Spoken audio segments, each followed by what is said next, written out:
warahmatullahi wabarakatuh. Eh, Semoga sehat selalu.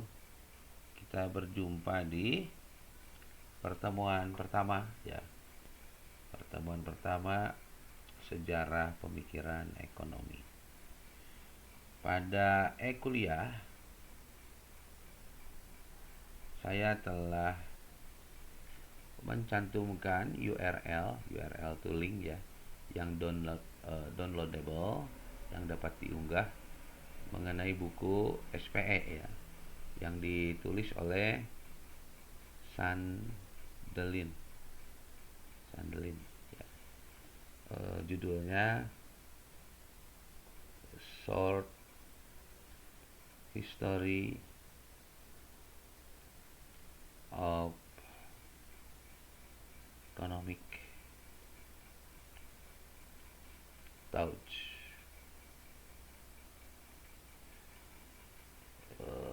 Sejarah ringkas pemikiran ekonomi. Nah, kenapa saya memilih buku ini ya? Buku ini tuh ringkas.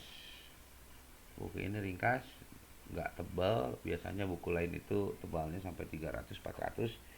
Ini 100 halaman juga enggak ya. Karena SPE ini mata kuliahnya hanya 2 SKS. Hanya 2 SKS. Hanya 2 SKS. Nah, saya ulang lagi, apa itu SKS? SKS itu adalah ukuran waktu dan aktivitas pembelajaran ya. Apa saja aktivitas pembelajaran itu? Yang pertama adalah belajar kelas ya. Belajar di kelas. Nah, belajar di kelas ini kita menggunakan fasilitas chat di kuliah, atau bisa pakai Zoom, sama juga di kuliah, atau karena Zoom juga jaringannya tidak semua bagus untuk semua teman-teman, di beberapa daerah mungkin juga sinyalnya kurang begitu bagus, maka untuk belajar di kelas itu saya lengkapi dengan video tutorial. Nah, video yang saya buat sekarang ini adalah salah satu bentuk dari belajar di kelas. Nah, yang kedua, kegiatan yang belajar yang termasuk SKS itu adalah ya yang bersifat instruksional. Instruksional itu perintah ya. Yang dimaksud instruksional di sini, Anda belajar dengan mengikuti tugas dan kuis yang saya berikan. Nah, tapi mohon maaf ya, kuis di sini nggak ada hadiahnya, ya, no giveaway, nggak ada hadiahnya ya. Jadi tugas dan kuis itu adalah sarana pembelajaran Anda juga. Nah, kemudian aktivitas ketiga dari SKS itu adalah belajar secara mandiri ya.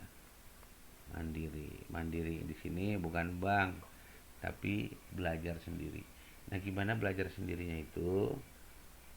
Ya, saya membutuhkan Anda untuk belajar sendiri. Kita sudah punya buku utama. Oke. Buku utama itu Anda baca ya. Aktivitas membaca itu pasti akan menangkap satu pemahaman. Oke. Bahkan di dalam buku itu juga ada referensi. Referensi ini bisa Anda cari ya, bisa Anda download. Nah, kemudian ketika aktivitas Anda belajar mandiri ini ya, ada dua hasil Ada dua hasil dari belajar mandiri itu. Satu, bertambahlah pemahamannya. Yang kedua, bertambahlah pertanyaan-pertanyaannya. Bertambahlah pertanyaan-pertanyaannya. Sehingga berdasarkan pemahaman dan pertanyaan-pertanyaan ini, Anda dapat dialog, ya, dapat diskusi dengan dosen, ya, dengan dosen. Dosennya siapa? Namanya adalah Yu Kasun. Nah, jadi aktivitas belajar mandiri itu adalah bertambahnya pemahaman, munculnya pertanyaan-pertanyaan. Nah, pertanyaan-pertanyaan yang Anda temukan ketika belajar mandiri itu, ya, jangan dihem-hem. Kalau anak kecil itu kalau disuapin makan tuh suka dihem-hem. Dihem-hem itu tidak dikunyah, yang akibatnya nanti giginya roges, giginya rusak.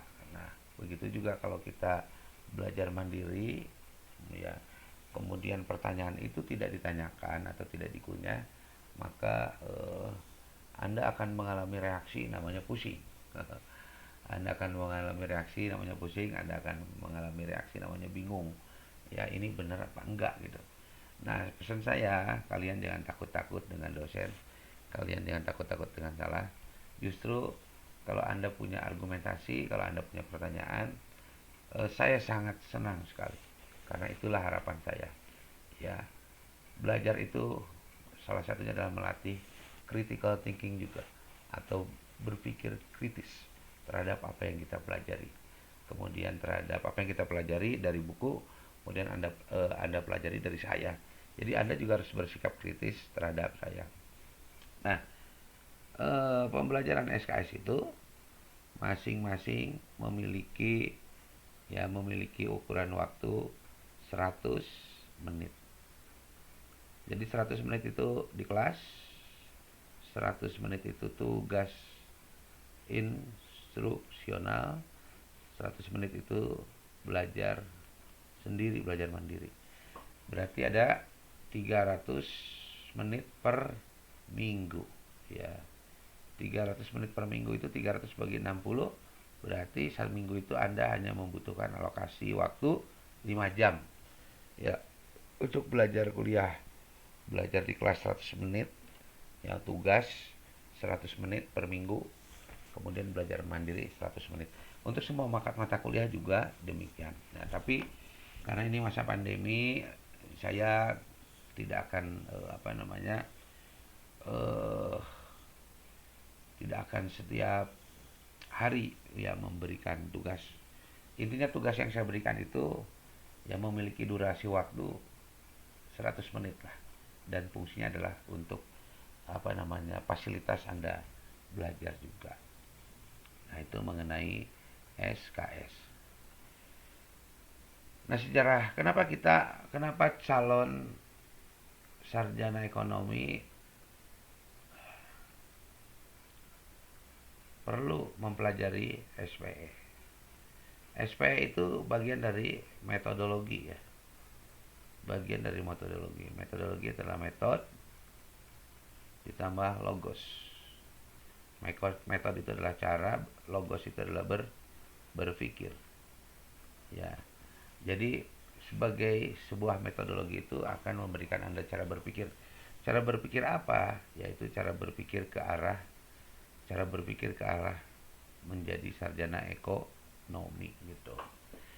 Nah, dengan mempelajari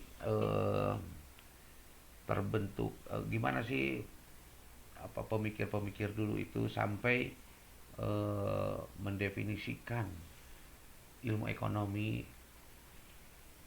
persoalan-persoalan apa yang mereka ungkapkan gitu. Kemudian kesininya itu menjadi teori ekonomi yang kita pelajari, ya, yang core-nya atau dasarnya adalah Anda mempelajari mikroekonomi, kemudian Anda juga mempelajari makroekonomi. Nah, ini bagaimana nih terbentuknya mikroekonomi, bagaimana terbentuknya makroekonomi. Dari makroekonomi ada banyak cabangnya. Ada ekonomi pembangunan, ada ekonomi kebijakan fiskal, ya, atau fiskal economics. Kemudian ada ekonomi moneter, ada ekonomi sumber daya alam dan lingkungan, yaitu masuk makroekonomi, ya, dan lain-lain, ya. Nah, sehingga hasil daripada mempelajari sejarah pemikiran ekonomi itu, kalau kita sudah menguasai sejarahnya, maka Anda akan pede. Apa pede itu? Akan percaya diri. Nah, seorang sarjana ekonomi kan harus percaya diri. Itu. Bahkan, ya, kalau Anda tertarik untuk meneliti, menulis skripsi mengenai sarjana sejarah pemikiran ekonomi juga, itu menurut saya sangat bagus sekali. Di Unisba ini belum ada tuh skripsi yang cabang ilmunya sejarah pemikiran ekonomi. Misalnya Anda mempelajari pemikiran ekonomi Al-Farabi dari sarjana muslim. Gimana sih dia pikiran-pikiran dia tentang ekonomi, adakah itu, kalau ada bentuknya gimana gitu, kemudian pengaruh dari siapa gitu. Atau misalnya ada